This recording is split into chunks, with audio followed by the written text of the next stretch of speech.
Hey yo, B, fuck Google Fiber. I figured like why not? I guess matter of fact, yeah, I know that's an appropriate way to start this motherfucker right now. Let me tell y'all a quick story, right? You know what I'm saying? Warm it up real quick, before my compadres come through and join the live. I see you, Nate. I see you, Nate. Give me 1 second. So I know y'all been hearing me shout out Google Fiber for a minute, like for years, right? But as of late, why Google Fiber been on some real fuck shit? Say like for instance, right? I have I had problems with my internet for like a fucking week. A week. Let me remind you, the fucking headquarters is right up the block, right? I will call and let them know, like, hey, my internet just cut off. You know what I'm saying? And they will say, okay, we'll send somebody over there.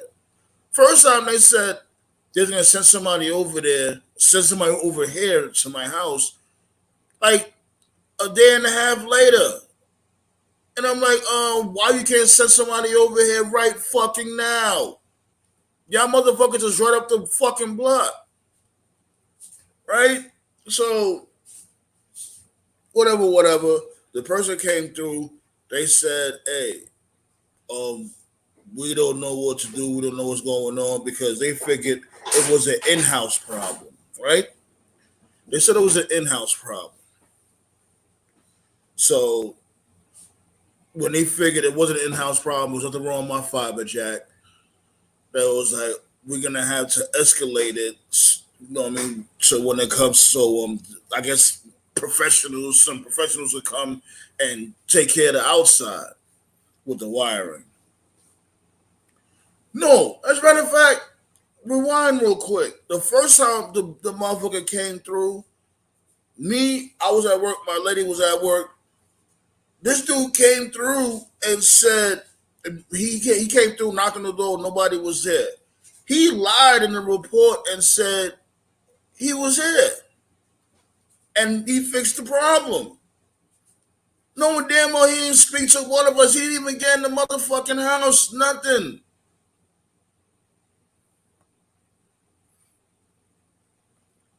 How I'm sounding, Nate? Yeah, you sound good. All right. So before you talk, I'm gonna just continue on my story real quick, right? So they escalated the problem. Uh, dude came through. We wired my whole shit. We wired. They gave me a new wire. He left. You know what I'm saying? Before he left, though, I checked to see if everything was moving smoothly. You know, internet was good, moving smoothly. Yeah, as a matter of fact, yeah, we had to because when the dude came through and lied and said he fixed the problem, I told the headquarters that he did not fix anything. He didn't even talk to us. He didn't even see us. He just came through. I guess he knocked on the door. Nobody answered. He didn't reach out to none of us and just lied in the report. So we had to wait a couple more days. Now this is like the middle of the fucking week.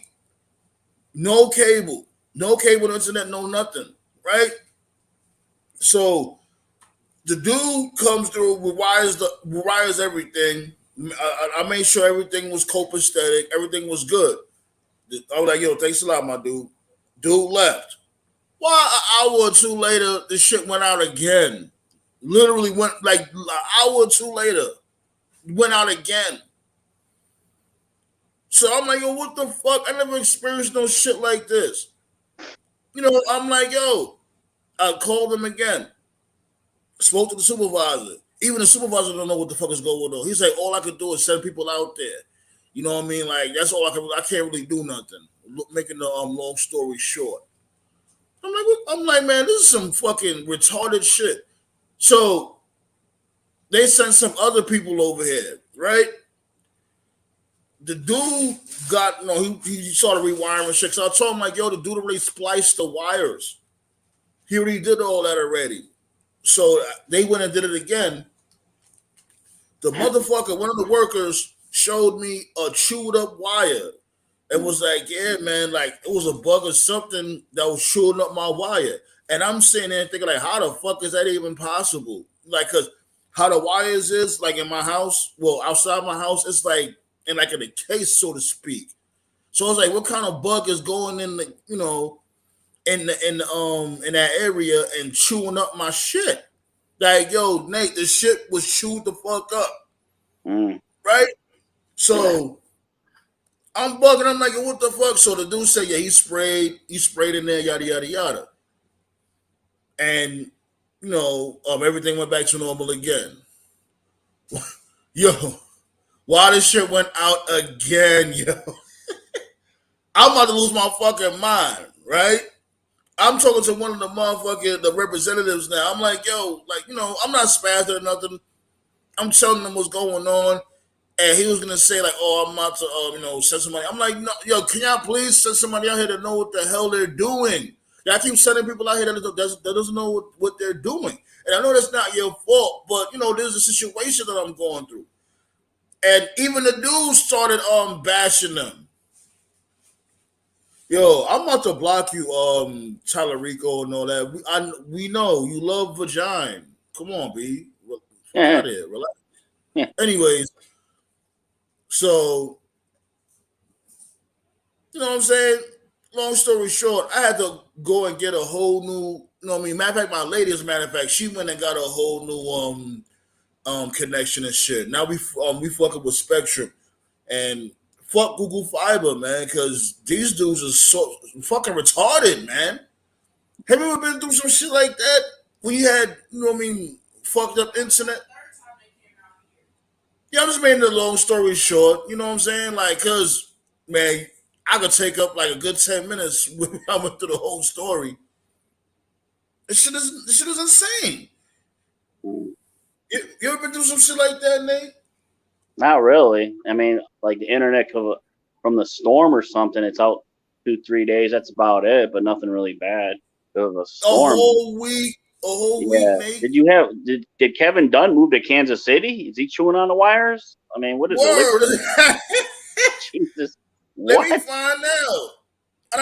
And these dudes keep sending people over here and saying, "Oh, I don't know what's going on. I'm gonna have to escalate it. I don't know what's going on. I think your internet was screwed up because it was either Kevin Dunn or you didn't like those bootleg dominoes and they were offended from the Dollar Tree. Word, right? But that was shit. I wasn't there. That was over here. I was over by the Lake of the Ozark. Oh, the lake house. But still, you never know. They come find you. Right? So, yeah, man, fucking, they said it was a bug or something that chewed up my shit. I'm like, yo, my wire was in two. The shit was in two. I'm like, what the fuck? Who's chewing my wires? What's going on here? You gotta have like a bird's nest. Gotta be a bird or something or a mouse. But that's the thing, though, Nate. Like, it's not like my wires is exposed. It's like in a They're thick wires too. They're like coax cable. They're thick, right? Yeah. Yeah, that's what I'm saying. I was like, what the fuck is true? What type of shit is going on here? Yeah, I could see stringy wires, but yeah, like a thick cable, that's crazy. I don't know. Kevin Dunn, he's got to be lurking around. He's tired of us bashing the product.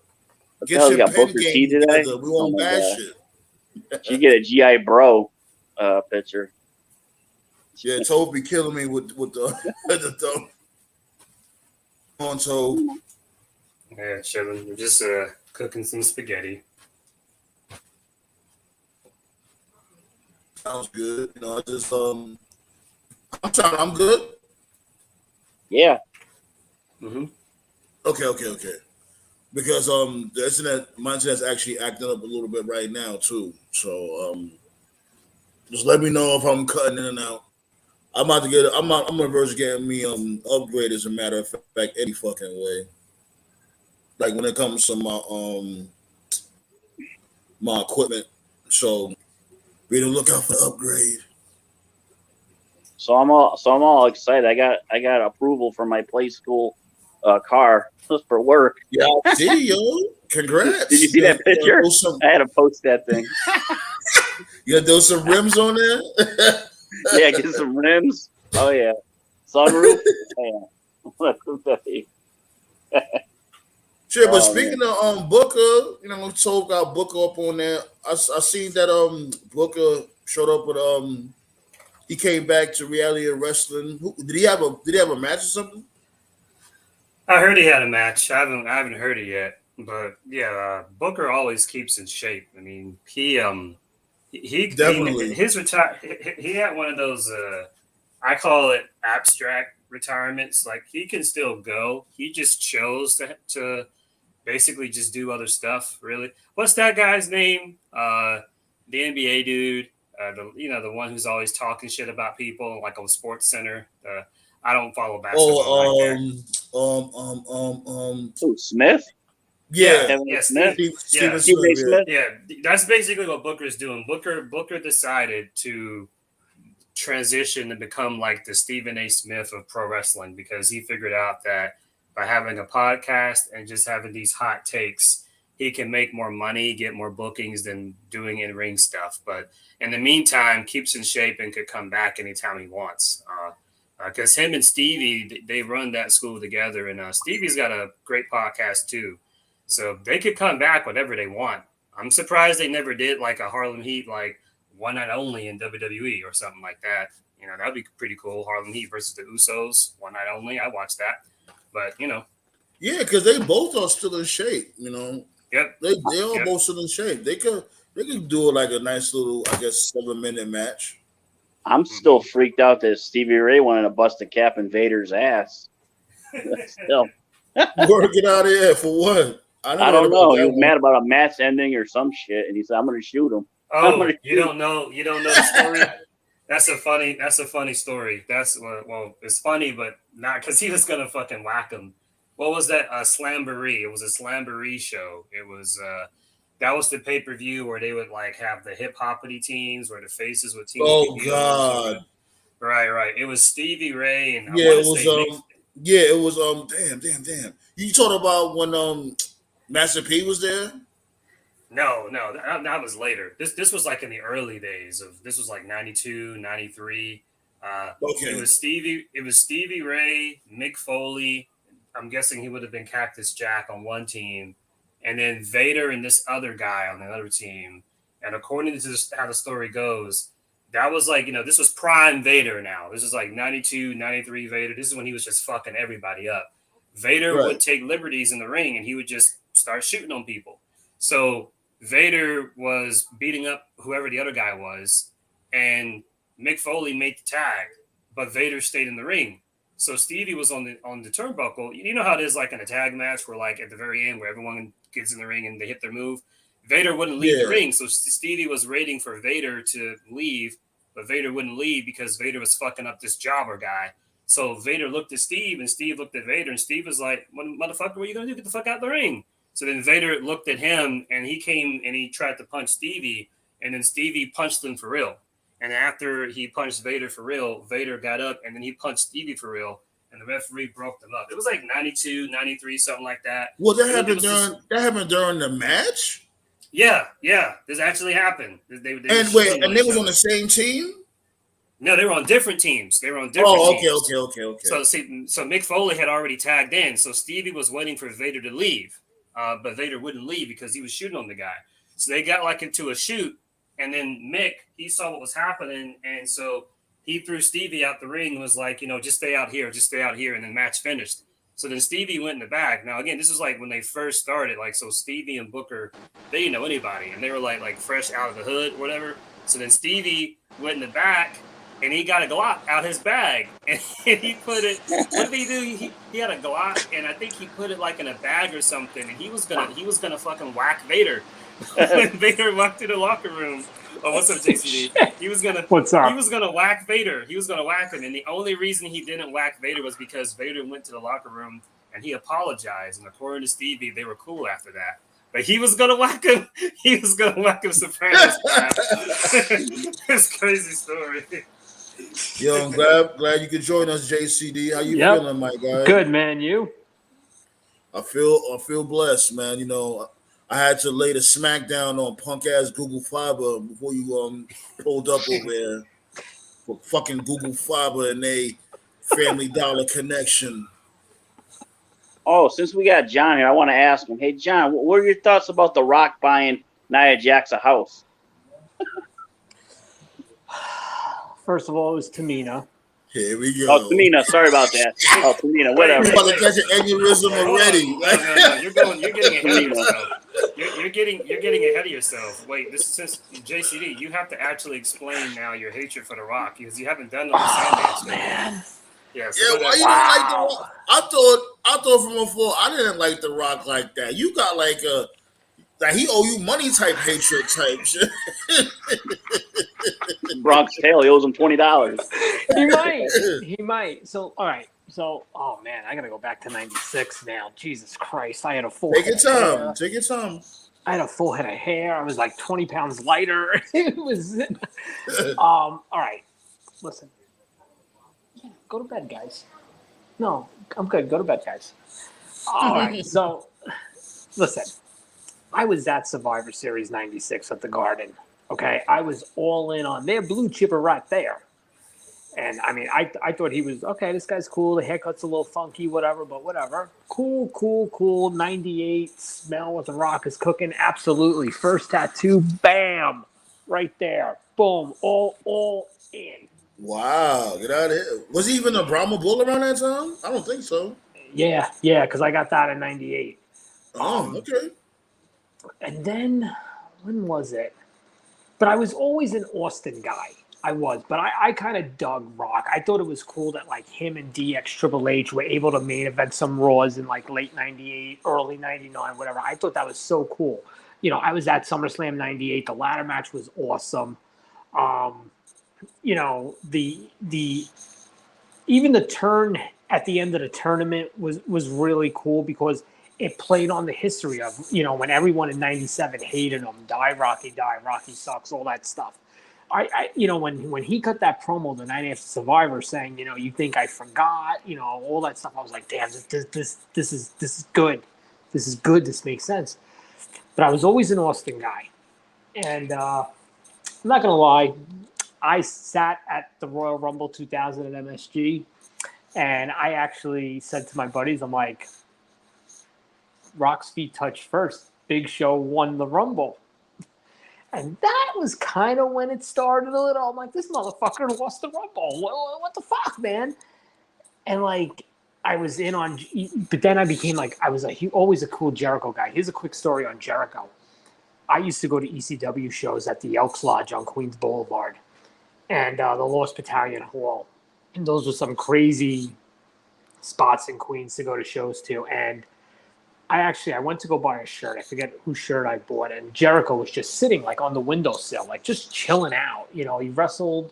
I think he wrestled Foley that night, and it was one of Foley's last appearances, and he was just sitting like on the windowsill, and the merch table was in front, and I was like, "Oh, hey man, good man. Oh, thanks. You know, blah blah blah." I ended up talking to Jericho for like 45 minutes, and I was like, "Oh my god, like this guy's That's awesome. awesome. That's awesome. That's what's up." I was like, this guy's awesome. And then I went to another show like that summer in Long Island, and I was so devastated when he wasn't there. And someone told me straight out, oh, he signed with WCW. I was like, well, I got to watch Nitro Monday night now, you know? I mean, because Jericho's on. So, like, I was a Jericho guy, whatever, this and that, but I was still cool at Rock. Then the build to WrestleMania 20 happened. And by the way, I loved Hollywood Rock. Even though I grew up a Hogan kid, I was an Austin guy. I thought Rock in 03 was just cool, man. Like, yeah. You know, leather vest, Brahma Bull, buckle belt, buckle, I mean, yeah. Yep, go get the Rockers tofu. I thought all that. I thought that was hysterical, you know, because it was starting to play before the year was the IWC. Like, you know, you had people that were like, he's going to Hollywood. Like, oh, let me rewind a bit. I was at SummerSlam 02 when he lost to Brock. And I mean, dude, I got to tell you, like, we were just all over him. I mean, it started in the parking lot. We were all over him the entire match. Like, you watch that match, especially towards the stretch, like where he hits Brock, I think with the sharpshooter or whatever. He's drawing back at us, which never happened before. Like, he was going. I remember, like, especially when he caught him with the, I think when he caught him with the rock bottom. the crowd was booing The Rock. Yeah, but he was. I remember and The Rock was bugging. The Rock was like, "You booing me?" Yeah, he was going nuts, and I know the clips on YouTube after the match. I mean, we exploded when Brock won, but after the match, he tries to do his shtick like, "Oh, finally," just destroying him. Finally, again, destroying him, and then he was like, "You know what? Fuck this. Sing along with The Rock is over," and leaves. And then he came back in 03 as a heel, and I actually went to Raw. Was at the same building where SummerSlam 02 was, Nassau Coliseum. It was in February 03. It was actually the Raw where Austin came back after No Way Out. And, it was like you could just tell the reaction for Rock was getting bad. It was getting bad. But I kind of thought that was cool. Like, I was like, all right, now they're playing. Like, the stuff he did with Hurricane was awesome. I mean, Rock's a guy who put over Hurricane. He put over the Big Boss Man in '99 when Big Show and Big Boss Man ended up fighting in Armageddon for the world title. Boss Man got that shot because he beat Rock on Raw for #1 contender. So Rock has done, up until that point, he had done things for people. Like, I know a lot of people were upset that he beat Hogan at No Way Out, or he beat Hogan at WrestleMania 18. Those were moments, man. I mean, WrestleMania 18 was just a moment. Listen, say what you will about Hogan. I'm not going down that road, but it was eras literally colliding, and that was cool. And then we get to 03, and then he disappears a little, but then he comes back. Like, he does a segment where he saves Foley from what was it? La Resistance, and that was kind of like his official turn back into being a face. And it was like, oh, okay, then 04. Then the build to WrestleMania 20. And I noticed it. I've always said it. I noticed it then. He didn't look into it. And go back and watch the build. And around that time, WrestleMania 20, that's when he went against Evolution, I think. Or Randy. Yeah. Yeah, he went against Evolution. Yeah. It was the Rock and Sock connection against Evolution. Exactly. And yeah. He didn't look into it. He just looked whatever. And I remember like the week of Mania 20, there was a report that as far as that goes, expect the unexpected. So I was like, okay, what does that mean? Because everyone thought, Rock and Sock's going to go over. That's why Flair's in the match. They'll pin Flair. And then, Rock. Wait, hold on, John. Wait, before you finish your story, I just want to say, before you finish, Rock and Sock Connection versus Evolution is like one of those matches that you forgot happened until someone brings it up. When WWE does their highlights of WrestleMania every year, they never show that match. Nope. That was the only time. Which is weird. Weird. I don't understand that, because that's a very, very rare. Yeah, that's a real rare match. That's the only time The Rock ever shared the ring with Batista, Orton, and Flair. So you would think that would be like a highlight match, but they never show it. Another thing, too, that was weird about The Rock, wrestlers always experiment with their look over the years. Rock looked weird because he had the Hollywood Rock look, but his goatee was back. Because when he was Hollywood Rock, he shaved it off, but his goatee was there, but he still had the Hollywood look. And his theme, he had the babyface Rock theme instead of the heel theme. It was like he didn't know what he wanted to do. He was in a weird period. I ain't gonna lie. Around that time, he looked like a Dominican around that time too. You know what was weird about that? It's not like any of the movies that he did around that time had him in a goatee. So it's not like you can say, "Well, listen, I'm filming something. This is what I need." Wait, hold on. I don't mean to cut you off because I know you're starting to cook, but you crackling just a little bit. Y'all can hear him crackling a little bit, right? Yeah. Yeah, you want to make okay. Sure. Let me know how we're doing now. Yeah, you're still crackling a little bit. A little bit? How's that? Much better. Okay, so it's not like he had a movie role that required him to have the goatee, where it was like, okay, listen, I can't shave it because, I'm in the middle of filming. I just took a break to do WrestleMania, whatever, this and that. It was, like Chris said, it was weird. but he just didn't seem into it. And there was a moment in the Garden, and I was at Mania 20, and I picked it up then because they showed him on the screen. Foley was getting a standing ovation after the match because we didn't know what was going on. Like everything at that point with Foley, I mean, you still had to look at it as a one-off kind of thing. And he just looked like he was clapping, but he just looked like, oh God, yeah, I'm here, blah blah blah. Like it was almost like he was upset because it wasn't about him.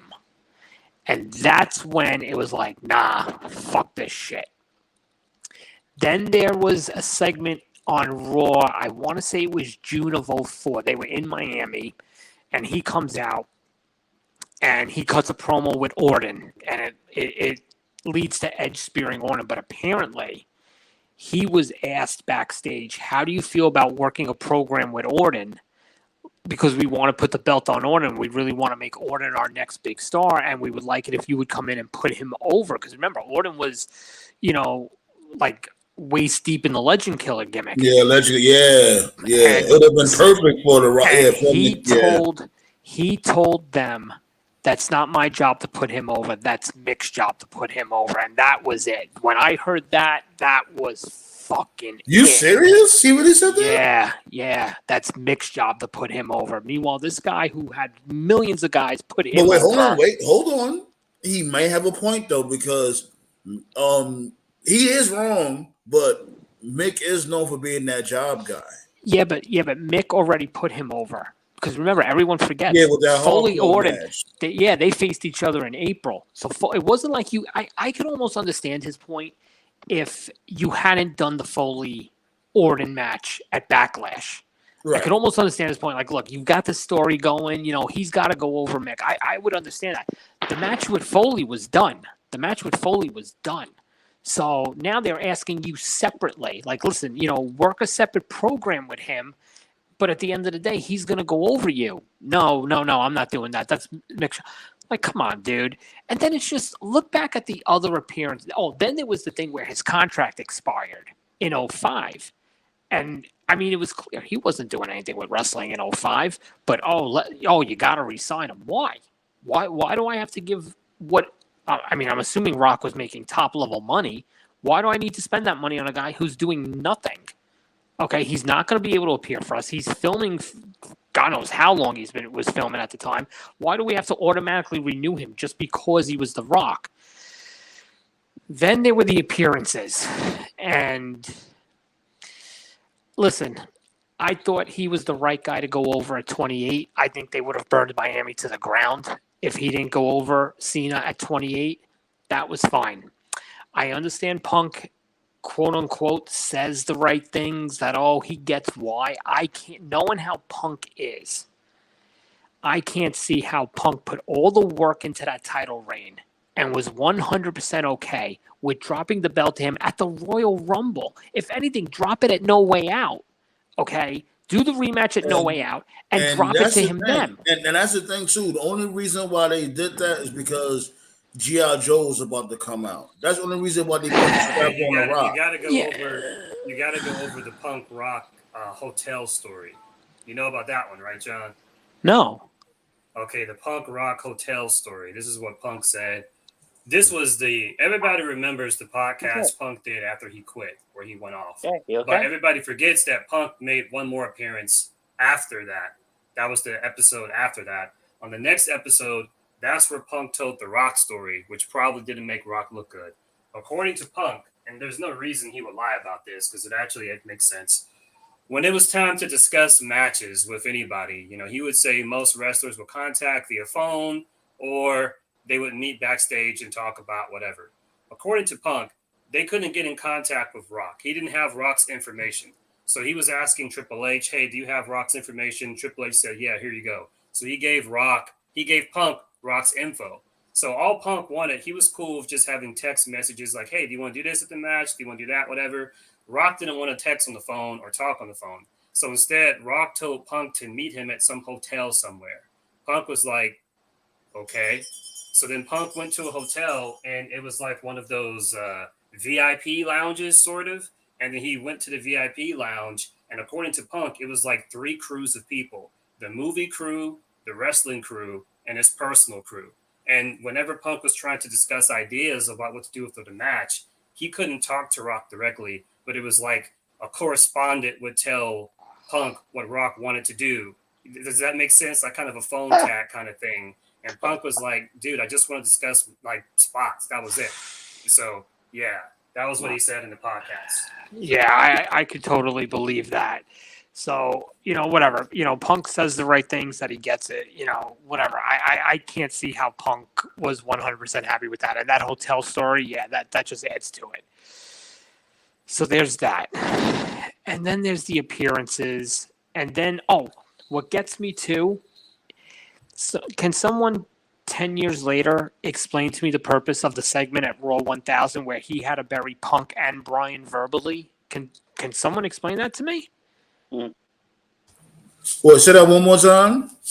Can someone explain to me 10 years later the purpose of Rock doing that segment at Raw 1000 where he verbally buried Bryan and Punk like mid-show? It was during the wedding segment. Around that time, we don't know what time it was at that. They kept trying to embarrass Daniel Bryan because Daniel Bryan was an indie guy. He was short.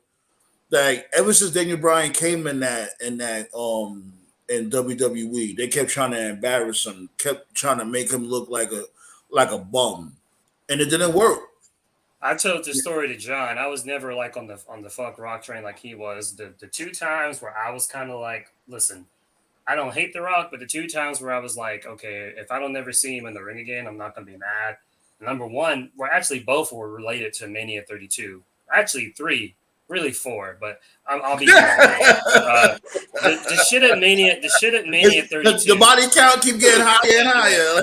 The shit at Mania 32 when he basically buried the Wyatts, where Bray Wyatt came out. Yeah, that was so whack. Yeah, he was like, when you talk, people listen. So he's putting them over, and he just fucking buries them in the same segment. That was fucking stupid. And then that same show, show was when they did Roman versus Triple H. And it was like the week before, not to go home, but the week before, Rock made an appearance, and it was like a joke segment with Rusev and Lana. And that was October. That was October. Yeah, that was way before. Yeah. Okay, well, the whole point was like Roman really needed the help back then, and like he didn't do anything to help him. And so when I hear stories about we're gonna do Roman versus Rock and Mania, I'm like, why?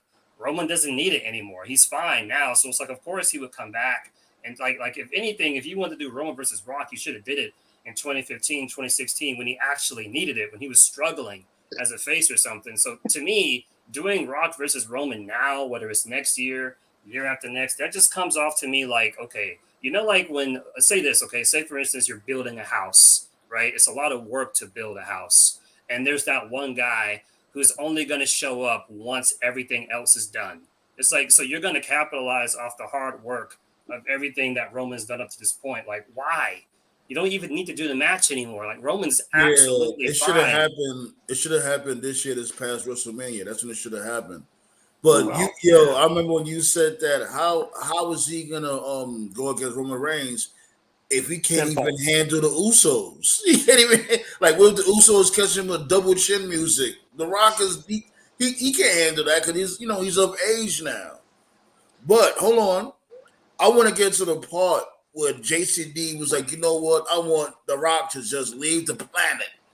Like, when did that heat come from? I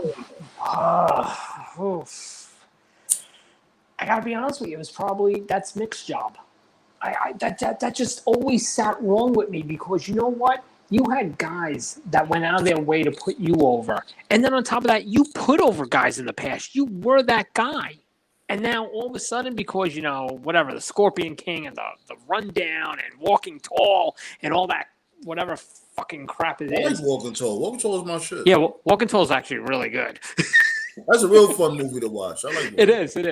But it's just the whole point. Like, he just forgot who he was. And it's just a shame. And I mean, even in 2015, when he was holding Roman's hand up in Philly at the end of that Rumble, he's got the look on his face like, how dare you people fucking boo me? Like, how dare you? Nah, it was No. it was actually booing Roman Reigns. I They're know, booing but Roman, and they're no, like, "Oh fuck, let me we're in let me He trouble." was explain. just shocked that how dare you basically shit on my cosign. Yeah, That's what I meant. Like, I'm raising this guy's hand and I'm giving him, the here you go, and you're booing And him. that's what you knew. That's what you knew at that time, especially at that time, The Rock wasn't watching the product. Nope. Like, yo, No. my dude, And we like, wanted and either Daniel Bryan or Rusev to win that shit. Like, especially when Daniel Bryan got eliminated. And well, remember, we thought Rusev got eliminated, and yep. he showed up at towards the end, or matter of fact, at the end. We was going with Rusev, like, fuck it. Anybody but this dude, Roman Reigns. Anybody There- but you remember the last three was Roman Reigns, Big Show, and fucking Kane. I lost my mind. Nate knows. Yep. Nate knows how I always used to spaz about fucking Big Show. Oh my god! I'm just glad they on my TV now. I can't. Well, that was for the whole purpose of bringing Rock out. And listen, there's no reason why, if you were dead set on Roman winning that Rumble, there was no reason why you couldn't have brought Daniel Bryan back the night after. There was no reason you had to bring him in. I think he came out at like number 2 or number 3 and was eliminated by like 10 or 12. There was no reason for it. That you can't fault Roman on. That's not Roman's fault. No, it wasn't. That was creative fault. It wasn't Roman's fault. It wasn't. It was just. No. I guess you could say, was wrong just- place, wrong time. It was just like, oh, you're healthy, let's use you, for the sake of using you with no real plan. And I think Wyatt and Rusev eliminated him. Daniel Bryan's time. Yeah. And the thing with Rusev, even, like Chris brought up before, the Rusev interaction, that was when Rusev was feuding with both Jack Swagger and Big Show. And I'm going to be dead honest with you. And I know you could, like, shrug it off as, Rock and Jack Swagger, like, what are you talking about? But think about it. At the time, how cool would it have been if Rusev would have kicked Rock in the throat, like he did that throat kick? Yeah. And Swagger would have came out and make the save. How cool would that rub have been for Swagger? Right? I mean, and it would have given that feud a little more heat. Instead, Rock gets off with like 6 minutes of, he banged Lana jokes. And that was it. No one got anything from it. At least use him, if, like you said, he wasn't watching the product. If he would have been watching the product, even if he didn't want to do it for Swagger, and he did it for Big Show, who probably didn't need it either, but at least do it for somebody. Let Rusev get that 3 seconds of heat by kicking Rock square in the face. And, that would have been amazing for Rusev. And then let whoever come in and make the save. Same thing with the New Day Uso segment. The only reason why he let the is because it's the Usos. Same thing when he took the triple powerbomb from the Shield. Mark my words, if Roman Reigns was not in the Shield and it was Chris Hero like the original plan was, That wouldn't have happened. Rock does not take that triple powerbomb. He wanted to no, it. Yeah, no, that was just no the Shield was the last. The Shield was the last act that from the modern era that he put over. Every other appearance after that was just cameos crap, whatever. crap on whoever. The Shield was the last act he put over. Really, I would say the Shield was the last act that was very protected in general. They made sure all three of them were booked good, and they put them all over. And that was like what 2014, 2013. This is 2013, headed into the Punk match. 2013. Yeah. Mm-hmm. Oh man, I ain't gonna lie, yo. Since you're a guest, I'm gonna let you slide with that, JC. Because if that was all you had to say, that's why you hate The Rock. I would have muted your mic. But since you're a guest, I'm gonna let you slide. You know what it is? I hear what you're. I definitely hear what you're saying. I do. It's so many pieces because you know what it is. Like I said, I watched it from the moment it came to be. And I watched Jerry Lawler put him over. I watched Dustin Rhodes put him over. I watched so many other guys. I watched, I get that it was Rikishi, his cousin, but I watched so many guys put him over. And I've watched him put over guys. Like I said, Big Boss Man, Hurricane, Booker to a degree in that Battle Royal on Raw. He's done what he's needed to do. Heck, he bailed them out in 2002 when Austin left. He wasn't supposed to come back when he did, and he came back early to bail them out when Austin left. And I Right. recognize that. But Yeah. something changed, and I've always said it, and ask Chris, he'll tell you. I say it's around 2004, the build to Mania, where he stopped giving a fuck about anybody and anything else, and it was all about him. And that's where I was like, nah, fuck you. And the Orton thing, no, that's not. I'm not going to put him over. That's Mick's job to do. No, fuck you, because you were that same kid Orton was, back in 1996. And picture Dustin Rhodes saying, I'm not putting him over on Raw tonight. Go let fucking, I don't know, the Goon put him over. That's where it is. It's many pieces. And then, the shit with Punk. Remember that guy? And listen, you know what? Punk could say, oh, it was Dr. Maroon, or, he didn't like the plans for WrestleMania 30. But I'm sorry, knowing how Punk is, and yes, Punk is an egomaniac, and knowing how Punk's ego is, number one, Punk wouldn't have wanted his title reign to end at the hands of a part-timer. And number two, let's not forget, Punk probably would have loved to have unveiled that new title, okay, the night after the Rumble, and Rock got to do it. And then there's the shit at 32. When he did to the Wyatts. Having this dude bum the Taker beat him for the belt at WrestleMania. Yeah. And they booked themselves into a corner there because you couldn't have put the belt. Because I remember people were talking about they should do streak versus streak. It's like, well, you can't put the belt on Taker, so. But you know what? And everyone talks about, oh, well, Cena won the Rumble. Wait, why not?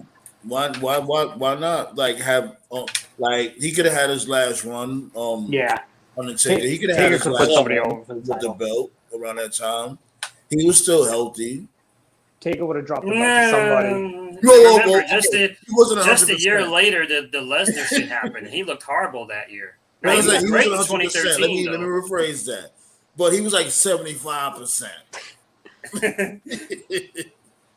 Okay, well, we need to address the elephant in the room, and I'll take it from here because a lot of wrestling fans, it's not really that big of a deal anymore because Rock has actually gotten better with this, and this made me wonder if he's had a talk with his PR agent.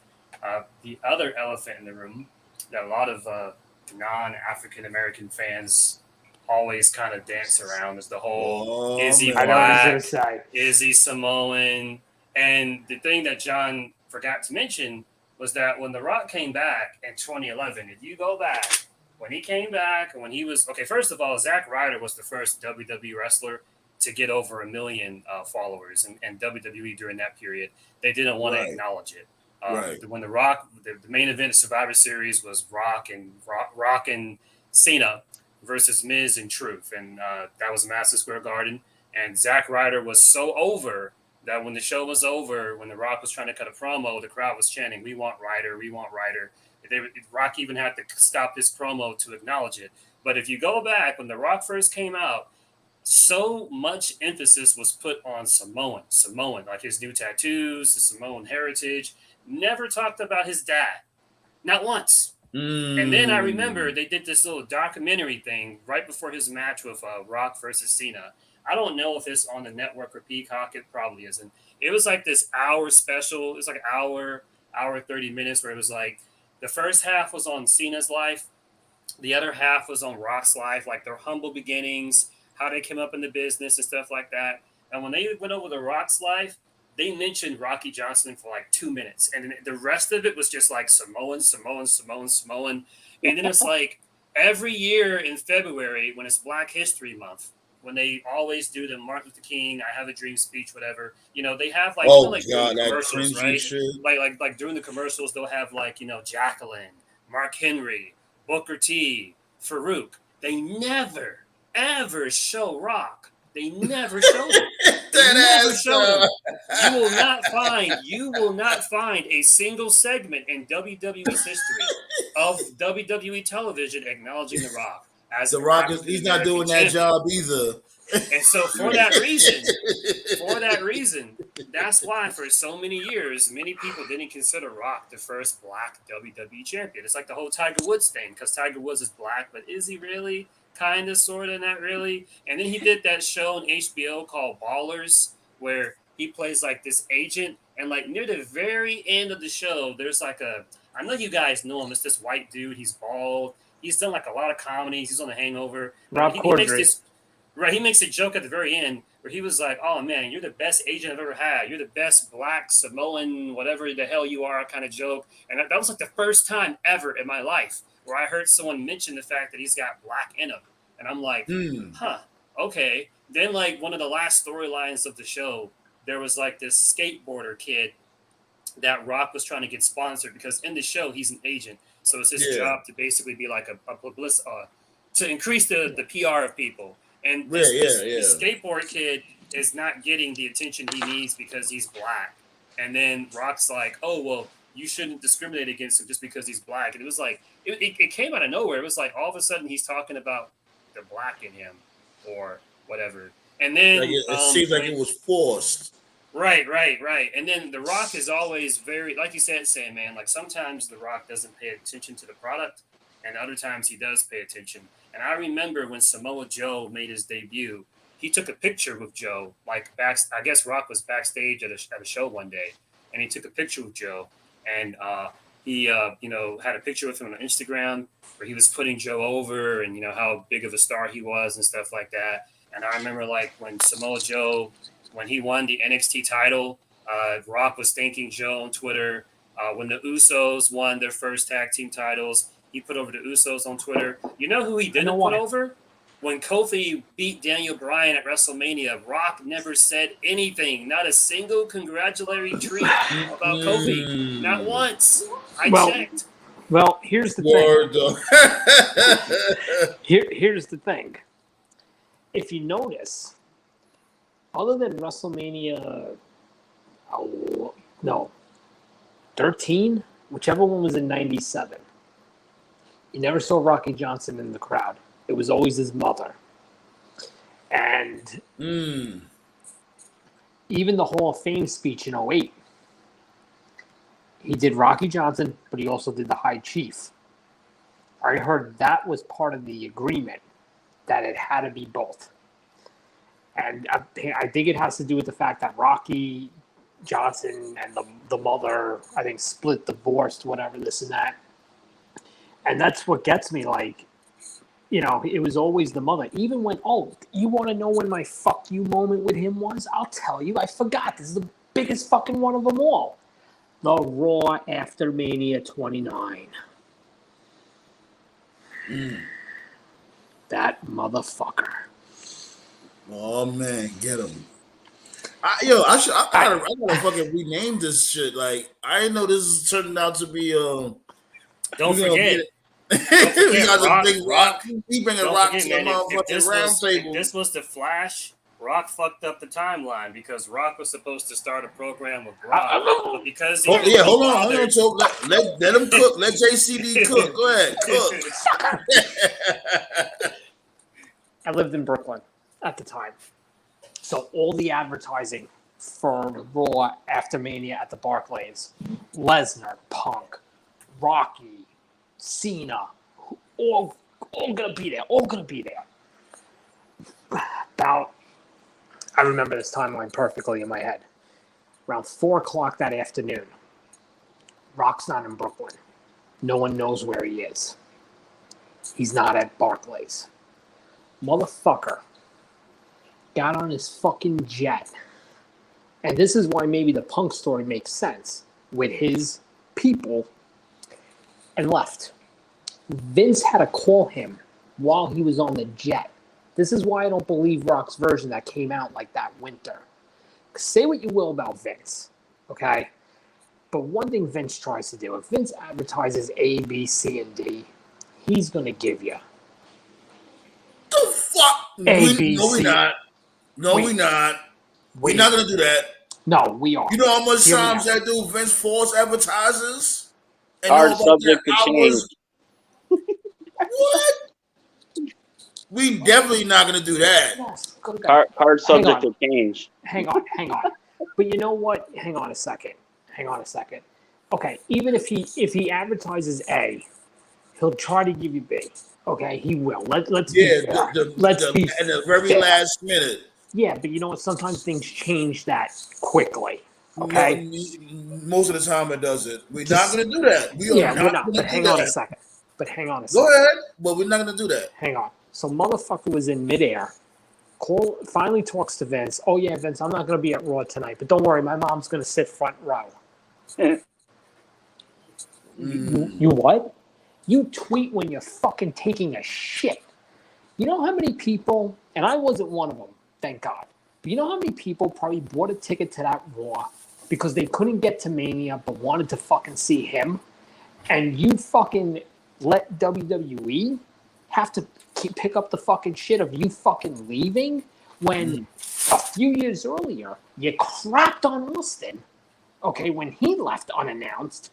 You did the same fucking thing. You know what? Like I said, the guy tweets when he takes a fucking shit. You couldn't send that tweet. Listen, I got injured last night. I'm not going to be at Raw tonight. Blah blah blah. I'm sorry. Blah blah. Like that. Yeah. That he couldn't do. Okay, and he fucked a lot of people. I know a lot of people that went to that show who didn't know. Because remember, 2013, the internet the IWC wasn't exactly what it is today. Yeah, it was still in development. So not everybody knew that he wasn't going to be there. I know people who went with their kids the kids for whatever reason were raised wrong and loved rock. And, but they went to go see him because they couldn't go to Mania the night before. Mania show was so crazy. People to this day, I feel like that particular post-Mania crowd, every generation has like that one crowd that everyone's trying to emulate. Like in the 2000s, everybody was trying to emulate that one night stand crowd from like 2005. Every wrestling crowd today, whether it's AEW, NXT, New Japan, all of them are trying to copy that post-Mania Raw 2013 crowd. And that's one of the reasons why that crowd was so crazy, because Rock wasn't there. And because he was supposed to do something with Brock didn't show up. So Vince just told Brock to go home, no Brock. And for whatever reason, they told Punk not to show up, so he didn't show up. No Rock, no Punk, no Brock. Mania 29 was not good. It was not a good show.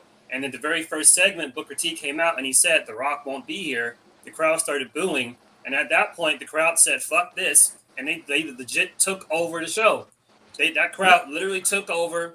And that's why that crowd was so crazy. And that's why the Ziggler cash-in was great. And the Fandango segment was great. And when Shield interrupted Taker was great. And Ryback turned heel. But the crowd was so angry, you didn't even know he turned heel because they were so fucking angry. And that's why that crowd was so good. And that was actually moved up a week. What they were going to do was they were going to do Ryback Henry the rematch, and then Cena. It would have been like Ryback versus Henry. Winner was going to face Cena at the next pay-per-view, and Ryback was going to win and then turn on Cena. Then they got totally rust and botched because they needed something.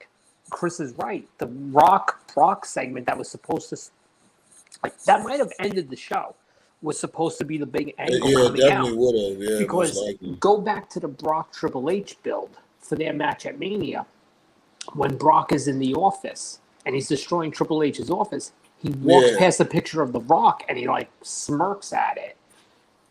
So that was the plan. It was like a tease, like the seeds. They had a few years there. Like post-Mania Raw had always been a good show, but that was really they had a string of a few years where 4 or 3 years in a row there was always something. Like 2010 was Shawn Michaels' retirement speech, and then 2011 was Rock Cena making the main event a year in advance, and then 2012 was Brock when Brock came back and killed Cena. And so then 2013 was going to be... Yeah, that was a murder. That was definitely going to be Brock. So instead they had Ryback turn. And then 2014 was the Shield going after the Authority. And that was building... What was it? It was Bryan versus Triple H, and then the Shield came out to take out Evolution. So that was the Shield building to Evolution. So it was a 4-year period where every post-Mania Raw, there was always some big angle. And I feel to their credit, they did a great job, but it's they kind of spoiled fans because by doing that 4 years in a row, it set this expectation for us, okay, we got to do something big every year. But then it became some years they do it and some years they don't. And when they don't, it makes the post-Mania Raws don't feel the post-Mania Raw doesn't feel special anymore. Like this year, for instance, the only thing you got was the Cody promo at the beginning. That was cool, and like that was it. Other than the Cody promo, it was just a regular And Raw. the problem is this year was the first year they actually advertised it as Raw after Mania. So it was like, all right, they're promoting it, and it's true. Everything was built around that big Cody promo, and then the Roman promo at the end, and there was like nothing else in between. Right. So hold on. Okay. Definitely having an awesome conversation. You already know, hit that thumbs up. I appreciate you guys for pulling up. But, you know what I'm saying? Let's talk about the topic real quick. You know what I'm saying? Your favorite SummerSlam moments. I'm going to start off with Nate. Since Nate been quiet. You know what I mean? I don't know if he's at work or something. I don't know. Like, you at church or work? Where you at? No, I'm watching the Yankees trying to blow this fucking game against the Reds. So, what was your favorite SummerSlam moment? Well, I think three of them that I liked. You gotta have the Lex Express, Lex Luger and Yoko '93, where Vince called it Summer Slime. I love that. And then we had Owen and Bret Hart match. They had let's talk about that. Hold on, let's slow that down real quick. Let's talk about that whole Lex Express storyline. Him going against the mighty Yokozuna, the big evil villain. Like, I'm not gonna lie, I really thought he was gonna get the strap off of Yoko. Yeah, and Yoko was my guy. I'm fucking Yoko. He repped us fat dudes. You know what I'm saying? Rep the fat dudes. Fuck that. Yeah, they had that, on the Intrepid, the Body Slam Challenge, the Lex Express tour. They had the momentum. And I'm like, I don't know why they got cold feet with Luger getting the belt. They were making him like the next Hulk Hogan. You know, they just didn't give him the belt. It's the buzz, man. That buzz fascinates me. He was legitimately traveling the country like he was fucking running for president. Like, I can only imagine how much that must have cost. Do all that work just to do a DQ. What the fuck? Exactly. That's what I'm talking about. It's like you didn't even get the payoff because they thought they were going to do it at 10. But if you think about it, if Lex Luger won the title, would he left WWF in '95 to go to WCW? I don't think so. That's a good question. Yeah. What if? No, he would have. What if? Yes, he would have. I don't think he would have left. You think so? All right. I don't think so. Yeah. Well, think of it like this, right? Look at Scott Hall. No, matter of fact, look at Scott Hall. As a matter of fact, yeah, he didn't win the belt. Yeah, but Nash did, and Nash left. Yeah, Bischoff was handing out crazy money back then. It didn't matter who you were. I still think Luger could have been like a 5-time champion. Luger was still going to go back. I wouldn't go that far. He definitely wouldn't have been a 5-time. No. champion. I'm just saying he could have. Especially when you had motherfuckers like Shawn Michaels. No, I know, but no. What I meant was he could have been. The company could have had that much faith in him, and with the money Bischoff offered him, he was still going to bounce in '95. He would have still went. Yeah, but Bischoff didn't even want Luger in WCW because of Sting. Yeah, he hated Sting. Sting vouched for Luger. He gave him a low pay. He gave him like a low contract, and Luger took it. Lexi. Yep. Lexi. I mean, I honestly think Luger would have stayed, and in maybe '96 he could have jumped and been like the third guy for the Outsiders. Maybe in '96 he could have left. Look, man. I like that Luger joined WCW because that's when you had that ruthless, vicious. You know what it he was? Ruthless and vicious total package with Jimmy Hart. I've always taken offense when people talk shit about Luger. Listen, the guy's not perfect. He was one of my favorite wrestlers when I was a kid. I love this theme song. The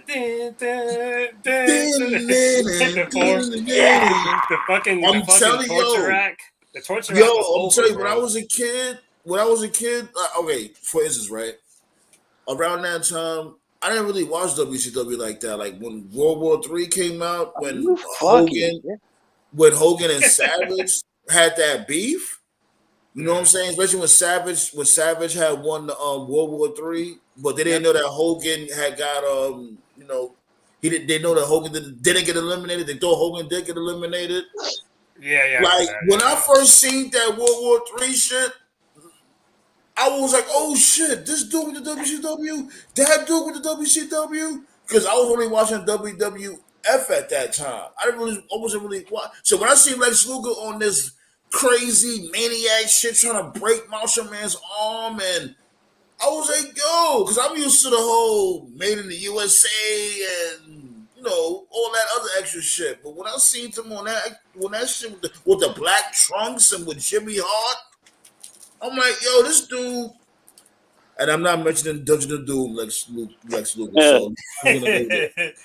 Yo, man, it's 2022, and for my money, bro, for my money, and I'll fucking stand on this hill. It's 2022. If I did a Mount Rushmore of like hottest baby faces all time, Luger 96, 97, red fucking hot, one of the best baby faces ever. The torture rack was so fucking over. I understand the end game was Hogan Sting, but you could have given Luger like a 3-4 month run. That's all I'm saying. This got fucked agree. up there. He dropped the ball. I would ask this though before Nate continues on with his SummerSlam moments. Who would you have beat Luger for the strap if that's the case? I don't even know. Who would you have beat Luger for the strap if he was a winner, Tove? I would have had Nash probably. 97? Yeah, like say like if Luger would have won the strap against Yoko at SummerSlam. Oh, SummerSlam. At SummerSlam. Oh. Yeah, so like if you beat Yoko at SummerSlam, you won the strap, and you said he should have like a 3-month reign. Who you think? I meant that. I meant in WCW. Not WCW. WWE. Okay. But to answer your question, I mean, Brett was clearly the guy the fans wanted. Vince didn't really do. Oh, do you want to go Taker? You think you could have did Taker maybe? Luger Taker? What was Taker? Yeah, Taker was over then. Yeah, I ain't gonna lie, that would have been crazy. The man made in the USA against Bum the Taker, Dark versus Evil. Wait, how over was Taker in '93 though? Because he was more over in '94. He was over. Bum the Taker, he was always over. That was one thing. Yeah. He was always looked as a threat. He was over big time. Go watch Survivor Series '93. He was on Luger's Survivor Series team. He was more over than Luger was. Go watch that. Go watch that match. Yeah, didn't he? I always remember the Taker match at SummerSlam. That was when I kind of realized, wow, this guy's really over. Even though the match was shit, but it was still over. But all right, Nate, what was your other moments? Again? Oh no, I just want to say one quick thing about Luger too. It's the crazy thing is the '93 SummerSlam, same arena. He didn't win against Luger. I mean Yokozuna. He won the title in the same arena against Hogan on Nitro. Same arena. So they did something right. So, but anyways, I like the Owen Bret Hart match with the steel cage match they had. Oh man, one of my favorite good match SummerSlam. And probably Razor and Shawn, the ladder match too. Oh yeah. I actually like that one more than the Mania one. That's what they said. A lot of people like that one more. I got to go back and watch it. But yeah. You want to build on that, JCD? Yeah, no, that was a great. What you call it? Yeah, those were great. Those were all great choices. They were fantastic. Those are all awesome. Bret Owen is a classic. Shawn Razor 95 SummerSlam is amazing. And listen, Luger though, real quick to close the book on Luger, they thought that they could go back at WrestleMania 10 and do it because remember the whole thing was. If you faced Yoko, even if you won by DQ or countout, if you didn't win the title, you didn't get another match with him. So you had to win the Rumble. Luger had to win the Rumble to get to. And that's when they Bret and Luger eliminated each other. Yeah, but the original plan was Luger would win the Rumble and then face Yoko at Mania. Somehow, some way, something got lost with Luger, and. The crowd got hot again. I know what happened. The crowd was over it because they felt like because remember they had like a tournament, so to speak, like Bret Luger and I forgot who else was in the tournament, and because remember they both had one supposedly the Royal Rumble. No, and they had to. No, that's not what happened. What happened was they did the coin toss, and whoever won the coin toss faced Yoko first, and the other guy would wrestle the match. Would wrestle. Oh, That's how my Brett bad. faced. Yeah, Okay. no, that's fine. That's how Brett faced Owen, and then Luger faced Yoko first. And everyone thought, okay, well, I guess Luger's gonna beat Yoko, and I guess Luger will beat Hart after Hart beats Owen. But once Owen beat Brett, I'll never forget it. I said it to my dad. I was watching with my dad. I said, Bret Hart's winning the title tonight. I was like 17 years old, and I knew where this was going. I said, Bret's winning the title. Luger's not winning it. And there's a couple of different stories that Luger got. That's what Owen Hart had to come. That's what Owen Hart had to cum stain in the corner of his mouth, looking crazy. What happened was it really shows you that looks so gross. But they like wipe your mouth, my guy. They filmed stuff with Luger with the title because they used to tape TV like a month, 6 weeks, sometimes even 8 weeks in advance, and the last segment of the TV tapings heading into Mania was Luger coming out with the title. I'll send it to you guys. That was the it was like a Superstars. It was Superstars, and no, that was going to be the first segment that was going to air on the Superstars after Mania. It was going to be, please welcome the new WWF champion Lex Luger, and Luger came out with the belt and all that stuff. I remember saying that. I do remember saying that. Though. Yeah, supposedly there's two stories. One, Vince got cold feet. Or two, Lex got drunk at that bar in New York City and told everybody he was winning the title. That's a story I heard. It's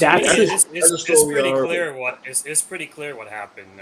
I say go back and watch the finish to '94 Rumble, and it's kind of depressing because it just shows you how much Vince has changed as a promoter. What happened was it was a tale as old as time. You had two guys who the company wanted and who the fans wanted. The company wanted Luger, but the fans wanted Brett. Right, yeah. So when you had the double elimination, if you go back and look at the finish, they kept doing they did it with Cena and Batista too, if you remember. That was a botch. That was a botch, but they still did it. Like when you have a battle royale or a match that has an unconclusive finish, and then both guys get their hands raised to see who gets the louder pop. One ref raised Luger's hands, the fans popped, but then the other ref raised Brett's hand, and the pop for Brett was louder than Luger. Yeah. So that's what it was. And it just shows you how much Vince has changed, because if you had something like that now, Vince would be like, I don't give a fuck. I'm going to go with what the company wants. Yeah.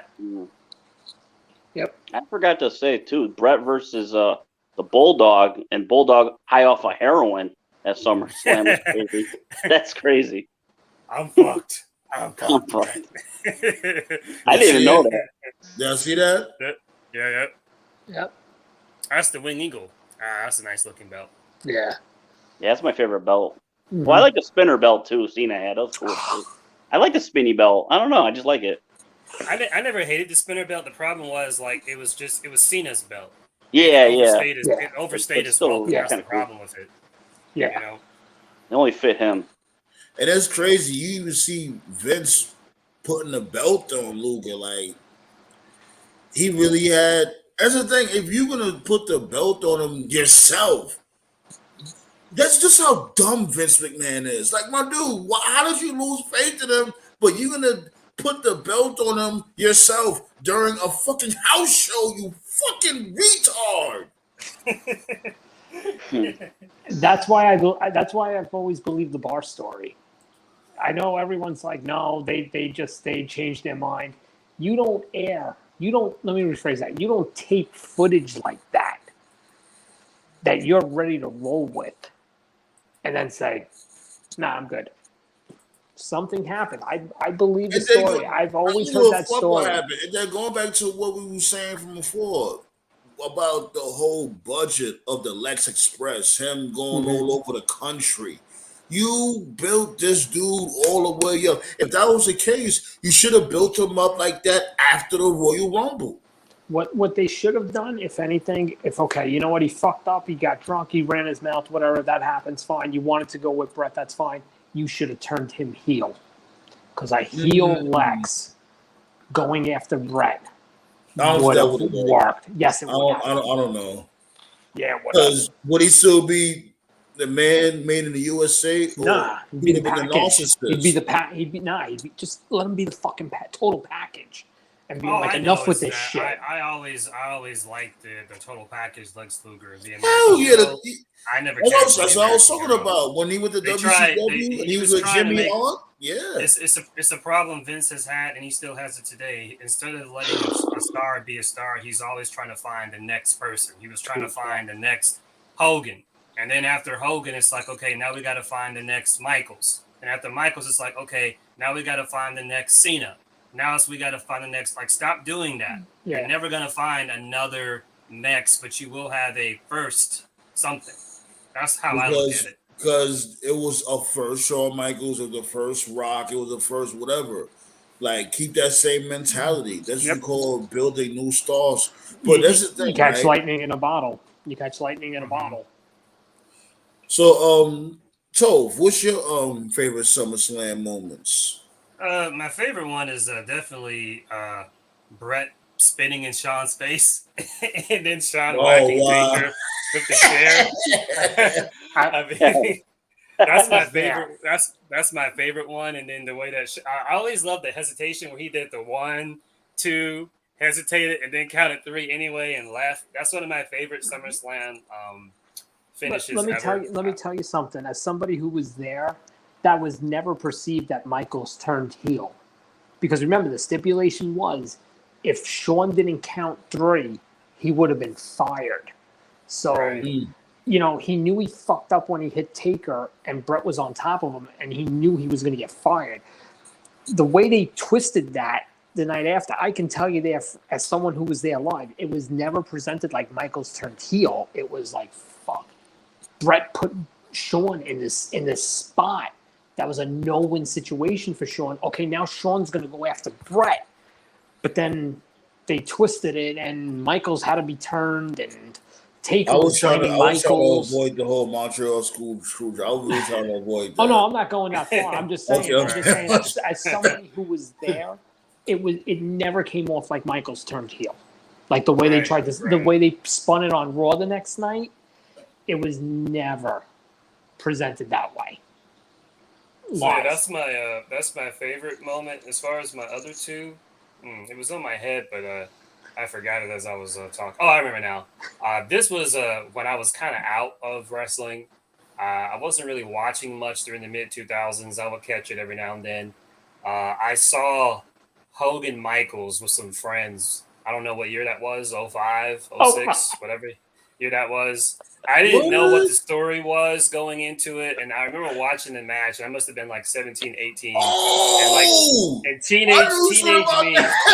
Yeah, teenage me, even though I was not watching, even though I wasn't watching wrestling at that point, teenage me knew that Shawn was sandbagging Hogan the whole match. Before that, I'm not gonna lie, because at first it was like a tag team or something like that. You know what I'm saying?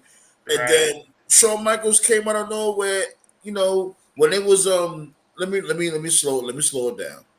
I remember there was a tag team. I don't know who he was going against, like La Resistance or Daivari and Muhammad Hassan, whoever. I think it was, yeah. These dudes won the match, and then they had the whole pose off. You know, this dude, you're off. Shawn Michaels marking out. He's marking out to Hulk Hogan, whatever. Matter of fact, it was Muhammad Hassan and Daivari, but whatever. No, it was a 6-man, wasn't it? But hold on. I just remember after they was posing off, this is Hulk Hogan turned around. All you see was Shawn Michaels' foot. Ow! Let me what the fuck just happened? Let me tie that up for you, because you're halfway, but you're all over the place with it.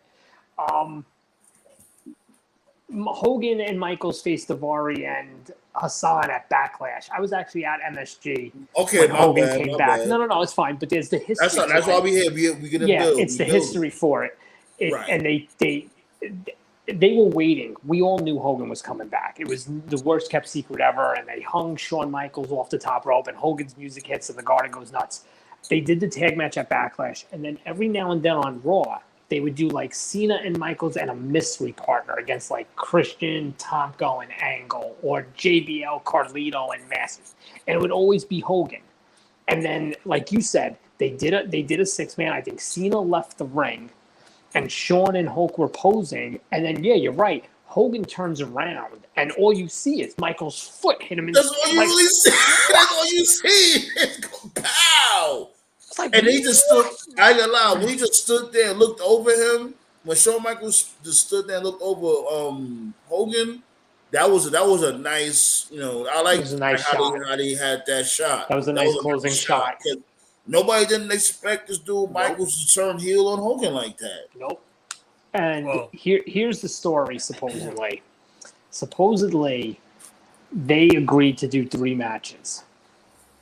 Hulk was going to win at SummerSlam. Shawn was going to win the rematch. And then they were at one of the bigger 4 pay-per-views. They were going to do the final match. And apparently, once they got to SummerSlam, Hogan started beefing about doing a second match. That doesn't work for me, brother. And that's when Shawn just was like, screw this. I'm going to sell everything like I'm getting shot out of a cannon. And the match is freaking hysterical because of it. I mean, that one spot where I think Hogan punches Shawn and Shawn just spins in the air like a helicopter or something. Oh, yeah. I just remember watching that match with some friends, and I don't know if it was 17 or 18, but I just remember just seeing the ridiculous oversells Michaels was doing. So I knew that there was some shenanigans going on. And then my third SummerSlam memory is I really liked the AJ Cena match at 2016. Yes. I felt like that was basically the match that Hogan and Brett should have had, but didn't, because that doesn't work for me, brother. But yeah. You forgot it's on you, my guy. JCD, what's your favorite moments and memorable moments in SummerSlam history? Oh, well, SummerSlam 99 when Rock beats Billy Gunn, SummerSlam 2000 when Rock wins the Triple Threat, and SummerSlam 2001. If you believe that shit, you got another thing coming, my man. No, let me tell you my favorite SummerSlam moments. First one is 98. Austin Taker, the Highway to Hell build was just fucking so awesome, man. The Highway to Hell, that video, the package, this Taker and Austin, and I mean that was what made Austin the man. That match. Then it's got to be the show I was at, because I still think it's the greatest show I've ever been to. SummerSlam 2002, Michaels Triple H. Not knowing what that was going to lead to with Shawn.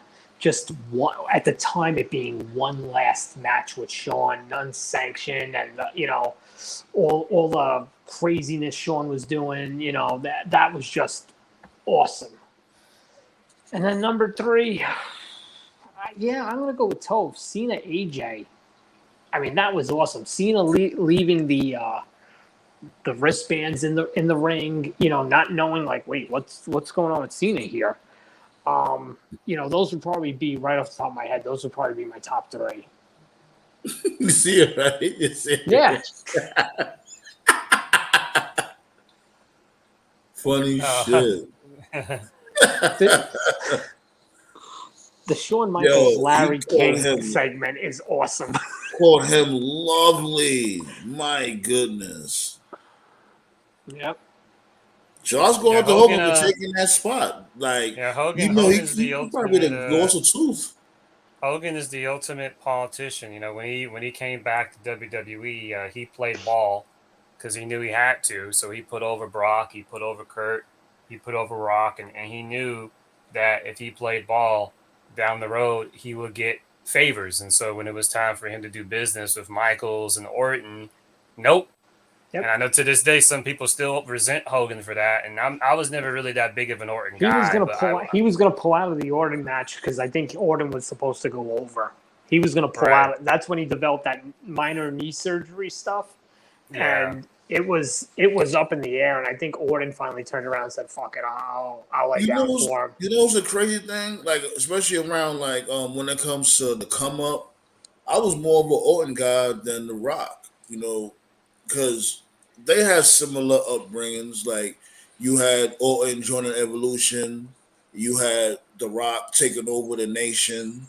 You know, Those Rock Farouk Nation segments were great. He gives everybody Rolexes, and then he gives Farouk a picture of himself.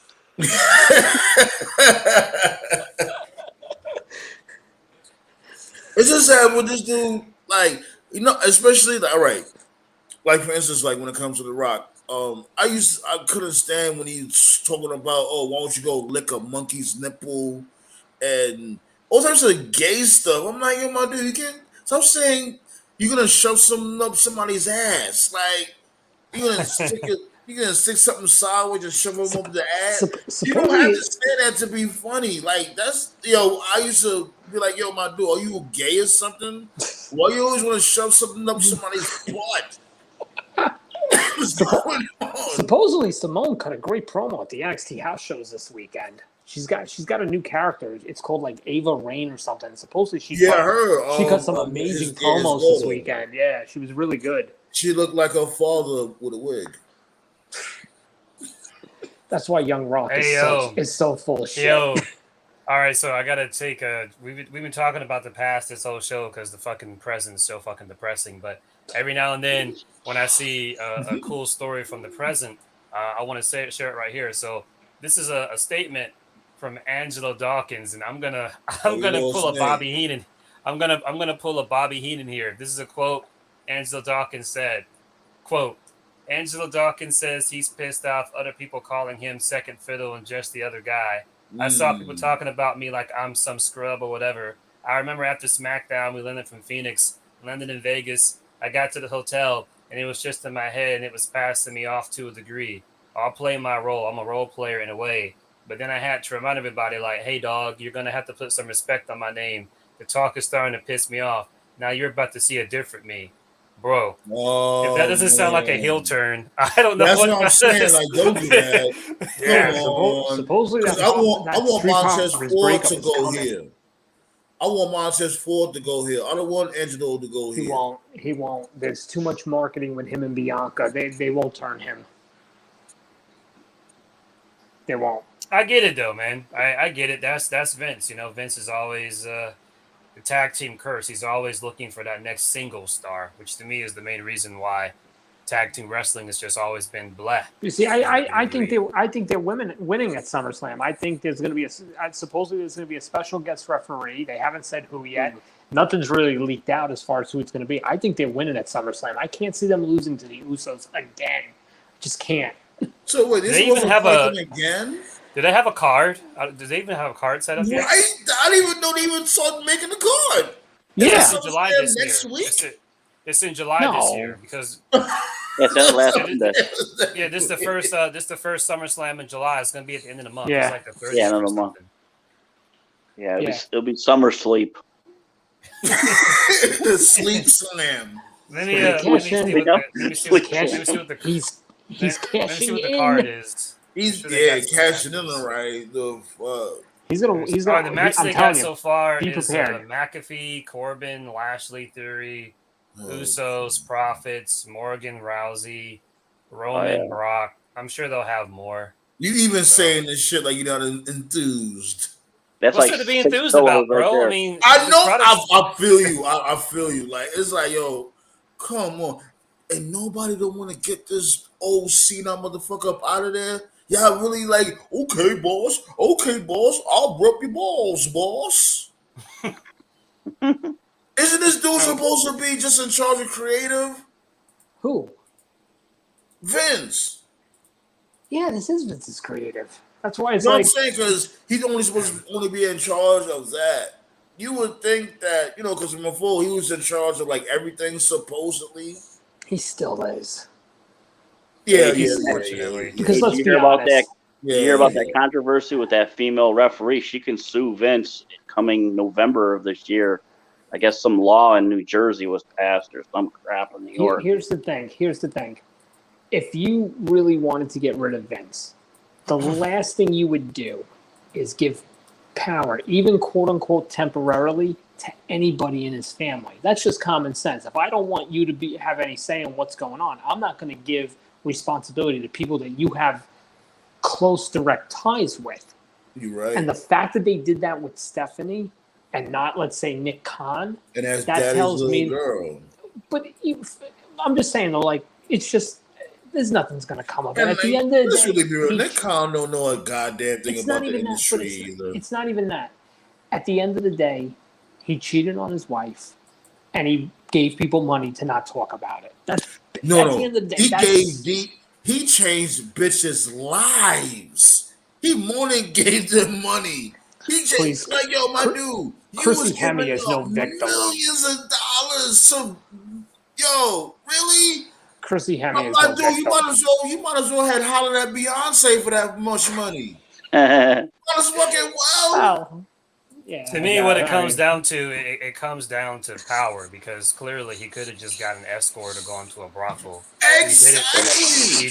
He did it to girls in the roster and girls at the HQ because of the power complex, because he knew he could get away with it. That's all it is. So whether or not the relationships, were he didn't get away with it because him getting away with it, he wouldn't have to spend a dime. That's getting away with it. This motherfucker giving these $6 million. Hang on a second. Just because he offered, and we all agree it's probably Chrissy Hemme, just because he offered whatever it was, $3 million to keep her mouth shut, Chrissy Hemme still took that money. Yeah. See, this is what's going on, in my opinion. Read that article again, Tove. Read that article again. According to the article that Tove read, according to that article Tove read, she didn't take the money. Yes, she did. Oh, yes, she did. She just didn't renew her contract. Again, Tove. She took it. Oh, you mean the statement she made where she said? Yeah, remember? From the last show that you had read. She took it in the front and the back too. Listen, as far as I'm concerned, if anything is gonna get rid of Vince, and this is the kicker, the longer this goes on, more people are going to keep digging for more stuff. This is how it always goes. You see it with R. Kelly. You see it with, the Harvey Weinstein guy, Jeffrey Epstein. You've seen it time and time again. Yeah. So more people are going to be digging, and more stories. How far does the rabbit hole go? So when you're in charge of a company, at some point it's going to bring bad PR. So when you have PR, it's like, at what point are people going to be like, you know what, enough of this? You know what I mean? For PR's sake, if you know what I'm saying. So at what point are they just going to keep looking the other way when the stories keep happening over and over and over and over and over? And to me, the whole thing... That's what I was saying. Like, especially when it comes to dudes like JD and shit. JD was saying that, Vince is just going to walk. No, he's not. He is. No, he's not. He is going to... he's going to get hit. Even if he does walk, it's going to hit the company very hard. Did you see the statement they are now playing with that shit nowadays. Listen, it is. I'll tell you why. Did you see the statement about the stock this week? It went up. And did you see what they said? What did they say? The confidence they have in the company being able to survive and run the way it's running and be profitable is with Vince in charge. Vince is not going anywhere. Yeah, Vince knows how to make money, but let's really be real. Like I said, okay, all right. Like I was like, wait. Listen. You said that, right? That's what I was saying from before. They're gonna get hit hard regardless because you know how much money he's gonna have to spend to get off that shit. He's already spent it, and it came out of his personal money. No, it came out of his personal money. It did not come out of company money. They've already proven that. So you know what? It won't even matter though. It does matter. You know why it wouldn't matter? That it came out of his own. That it came out of his own pocket because he was still debunking pushes. Oh, that's why to me the whole thing about like some people defending it. Some people are saying stuff like, "Oh, it's consensual." To me, I'm like, well, not really, because you got to understand a lot of these girls probably got their push because of what did or didn't happen. And just so we're clear, this is just speculation on my part. And I've talked about this with you guys. There's been stories about Alexa Bliss out there for years, which hasn't been confirmed or denied. So it may have been consensual, that's but girl right there, Alexa Piss. right.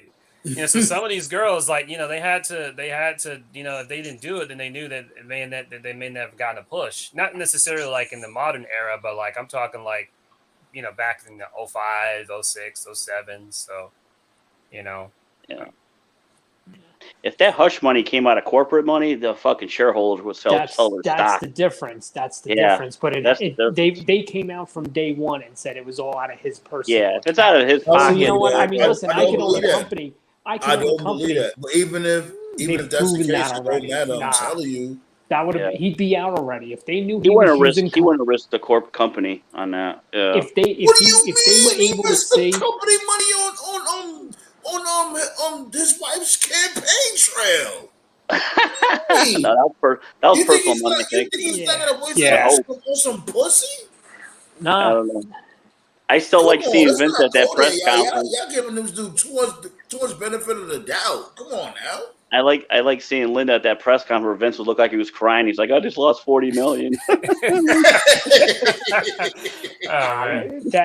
That stuff, you can't flub that stuff when you have multiple internal investigations going on. That would have came out if he was using company money, and it came out like almost instantly that it wasn't. It doesn't matter. It doesn't matter. Listen, if I own a company, it doesn't matter what I do with my personal bank account.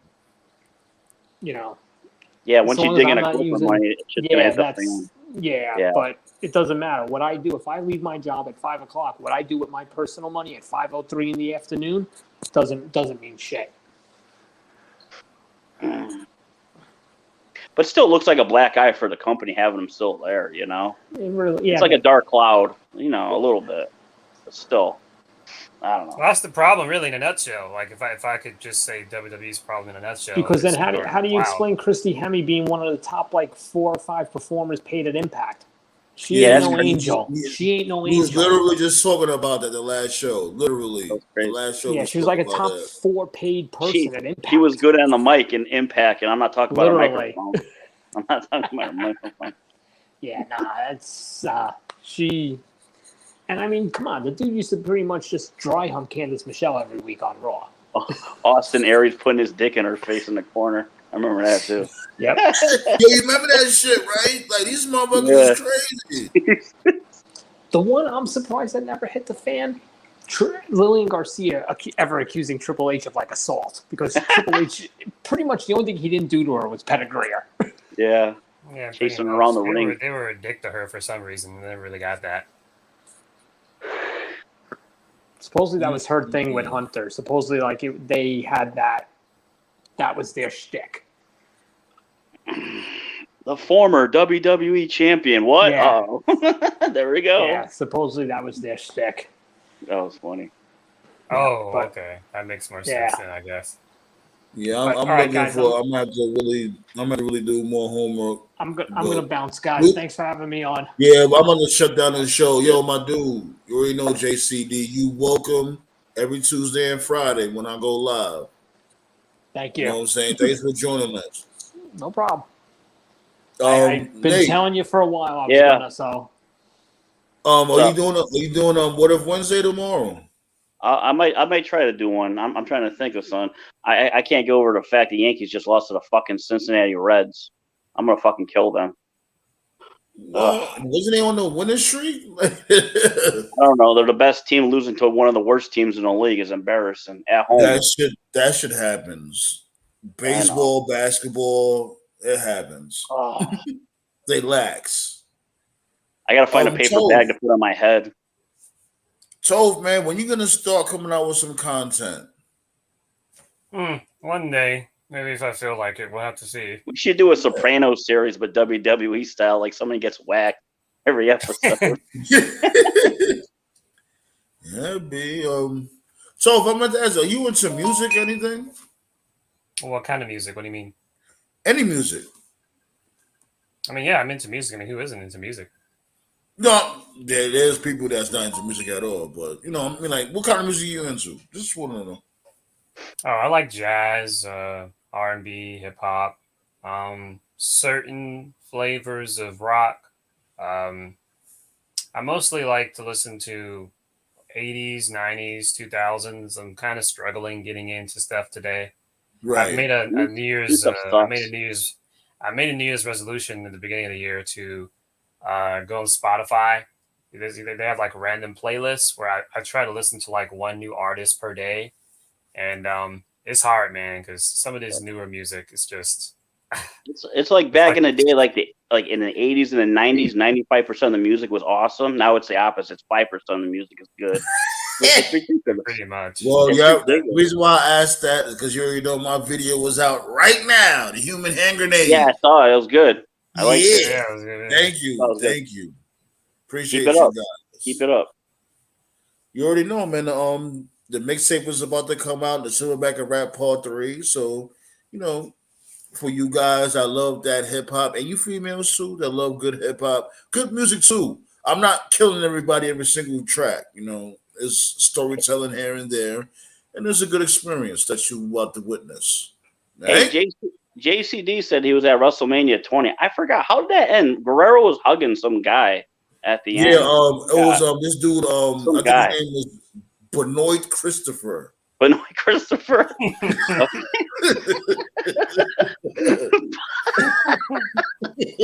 I think that's Yo, what I'm off this. Yo, Yeah. appreciate y'all for showing through, B. the Crippler Canadian. The Crippler Canadian. At ease, losers.